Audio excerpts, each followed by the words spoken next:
This is Hidden Killers with Tony Bruschi. Here now, Tony Bruschi.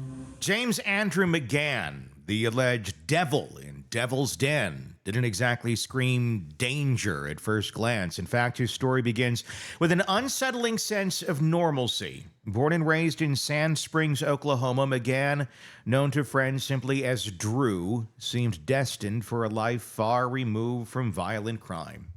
He was a kid next door, quiet yet friendly enough, who grew into a young man with aspirations to shape the minds of children. Ironically, he ended up teaching society one of its harshest lessons: how easily dangerous individuals can slip through systematic cracks. After graduating from Oklahoma State University in 2022 with a degree in elementary education, McGann quickly embarked on what appeared to be a promising career as an elementary school teacher. His resume reads like a roadmap through Middle America, first landing a teaching job at Donald Elementary School in Lewisville, Texas, then moving to Broken Arrow, Oklahoma, teaching at Spring Creek Elementary, before finally transferring to Sand Springs Public Schools in Oklahoma. Each move was quiet, unremarkable, and yet notably swift, never staying at one school for more than a single academic year. In June of 2025, McGann was hired by the Springdale Public School District in Arkansas, a role he was set to begin mere weeks before his arrest. For those of you playing along outside of Northwest Arkansas, Springdale is right next to Fayetteville, Rogers, Bentonville. It's one of the many towns that make up the Northwest Arkansas area where Walmart is headquartered. But underneath this mundane professional exterior laid a troubling pattern. Despite seemingly routine transfers, whispers began circulating about McGann's behavior. Social media comments from former colleagues and parents hinted at concerns over inappropriate interactions with young girls. And if you begin looking, you will find many of them on social media right now from parents who had McGann as a teacher for their children. Yet, shockingly, these concerns never materialized into formal charges or significant professional repercussions. Instead, each school district quietly allowed him to resign, effectively passing him on to the next unsuspecting community, a phenomenon grimly known as passing the trash. Well, we're safe over here. Someone else will get him. It's not my problem anymore.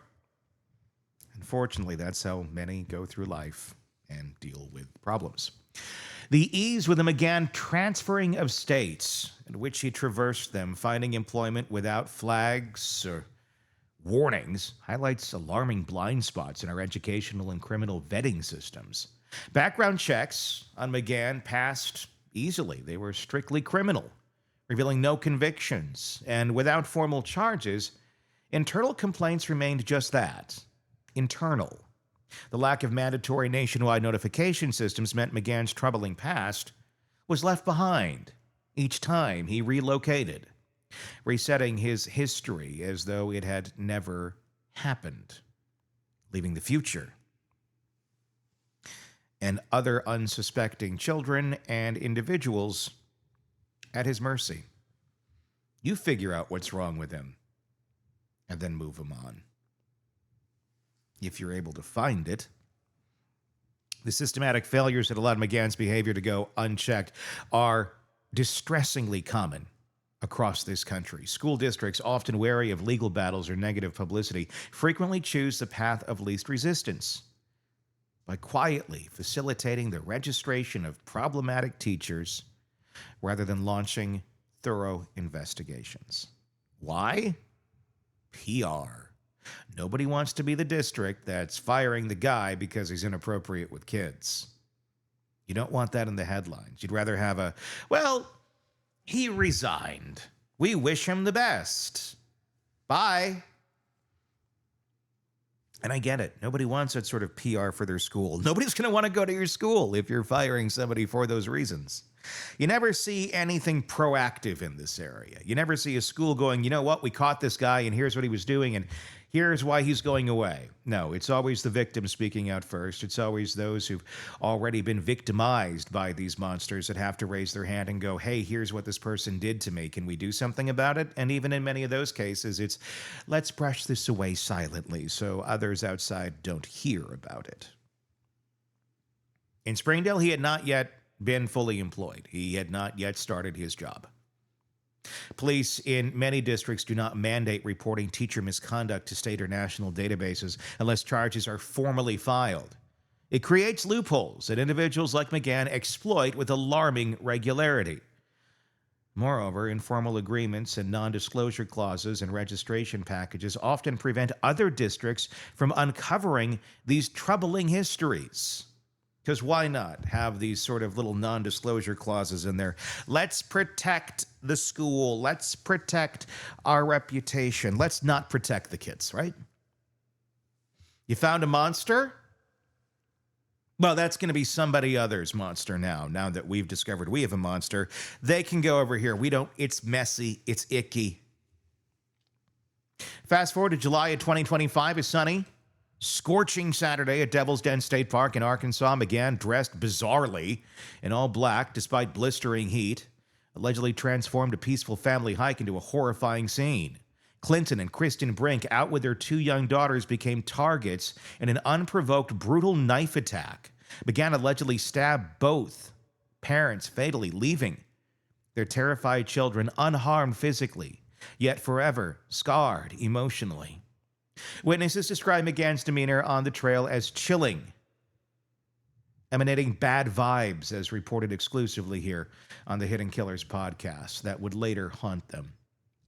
His carefully taped over license plate and suspicious attire screamed premeditation. Yet, due to systematic disarray, including an initially non-functional tip line for the first 3 days and ineffective public communication from law enforcement, McGann managed to evade immediate capture, plunging a community into fear for days. Ultimately, it wasn't diligent police work alone, but public pressure and community reporting that significantly was driven by media attention and eyewitness accounts that led authorities to McGann's location.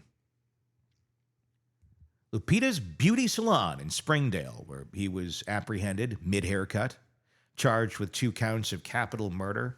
McGann now awaits a likely severe penalty as the community struggles to comprehend how someone entrusted with their children's education could commit such heinous acts. The case starkly exposes the deficiencies of the education system's ability to track problematic teachers across jurisdictions, despite reported transfers, informal allegations, and escalating concerns. McGann was able to maintain a clear record by simply moving before investigators solidified into formal charges or public records. Current policies provide few safeguards against such scenarios, highlighting a dire need for improved transparency and communication between school districts and nationwide.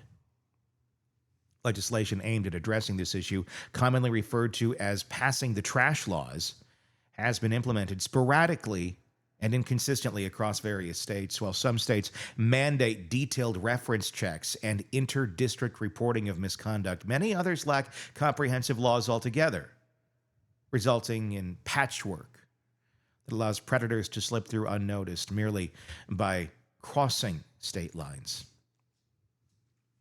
It's a very fragmented approach, and it's not just in education. If you've noticed in any sort of recent years, references are no longer a thing.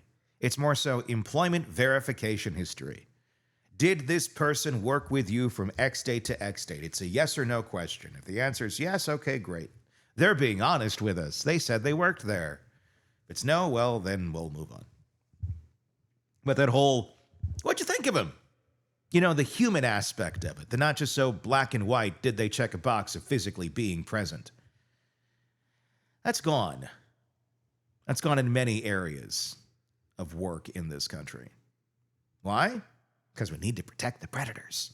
Because there might be some bad employer out there that doesn't like their employee that's going to give them a bad reference. Or more importantly, maybe the employer will give a bad reference because it's a bad employee. But our system is now designed to protect the bad employees from this. Because there might be a rogue employer out there that's going to say something bad about somebody applying for a job. Here's a thought, and what normally happen in employment situations throughout history: bad employees don't list references from people they know are going to give bad references. you will get your yes, they worked here, or no, they didn't. And that's all you can get legally. The hands of many districts are completely tied. So before we jump into this district and say, how did you not know? There was no legal way for them to know. There just wasn't. That's not a problem of the school. That's a problem of the system.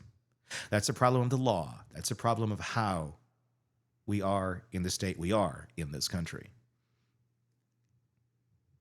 Ask the school, this is what we can do. And it truly is. How do we change that? We change those laws. There's pressure to change those policies.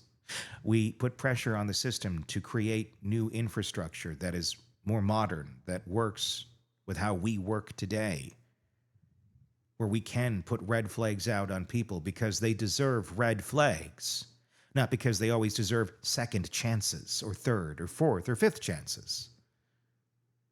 This fragmented approach demands a federal response, or at the very least, straightened and strengthened state-by-state cooperation and standardized practices to prevent dangerous individuals from exploiting these gaps. As James Andrew McGann awaits justice, communities across the country are left asking tough questions. How many others like McGann are quietly slipping through the system unnoticed? I'll tell you, thousands. And how can we prevent the next seemingly ordinary teacher from becoming the face of unimaginable tragedy? Well, that's a question we as a society need to grapple with. Some of your thoughts in the comments section on YouTube. If you're not already there, search Hidden Killers with Tony Bruschi wherever you download podcasts so you can let us know your thoughts. We do greatly appreciate that. And search Hidden Killers with Tony Bruschi. If you're watching us on YouTube, find us in the podcast platform of your choice and press subscribe so you can take us wherever you go. Most importantly, we want to hear your voice. We want to hear your thoughts. We don't silence them here. Looking forward to that on YouTube. Until next time, I'm Tony Bruschi. We will talk again real soon. Want more on this case and others? Then press subscribe now and don't miss a moment of true crime coverage from Tony Bruschi and the Hidden Killers podcast.